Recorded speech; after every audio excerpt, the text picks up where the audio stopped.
ఖచ్చితంగా చెప్పగలను.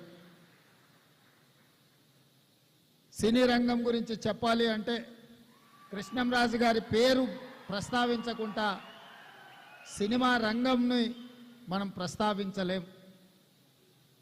తర్వాతి తరంలో టాలీవుడ్ నుంచి బాలీవుడ్కు రాణించింది రామ్ గోపాల్ వర్మ గారు. నాకు అత్యంత మంచి మిత్రుడు. అదేవిధంగా ఈరోజు హాలీవుడ్తో పోటీ పడగలిగిన, టాలీవుడ్ బాలీవుడ్ దాటి హాలీవుడ్తోనే పోటీ పడగలిగిన బాహుబలి ఇవాళ రాణించింది అని అంటే ప్రభాస్ లేకుండా ఆ పాత్రను ఊహించలేము. వీటన్నిటికీ వీళ్ళందరూ రాణించడానికి ప్రధానమైన కారణము వాళ్ళ కఠోరమైన శ్రమ, వాళ్ళ పట్టుదల అని చెప్పి తెలంగాణ రాష్ట్ర ముఖ్యమంత్రిగా నేను చెప్పదలుచుకున్నాను.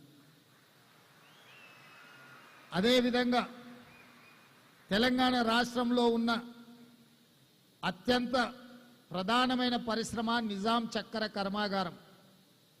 ఇవాళ నిజాం షుగర్ ఫ్యాక్టరీ కూడా ఒక రాజుగారి చేతిలో ఉంది.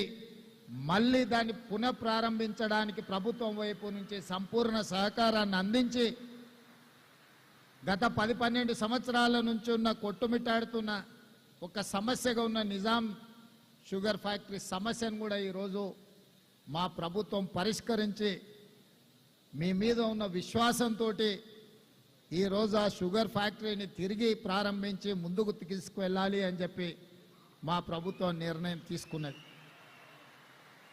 అదేవిధంగా కాంగ్రెస్ రాజకీయాలలో, ప్రధానంగా తెలంగాణ రాష్ట్ర రాజకీయాలలో ఒడిదుడు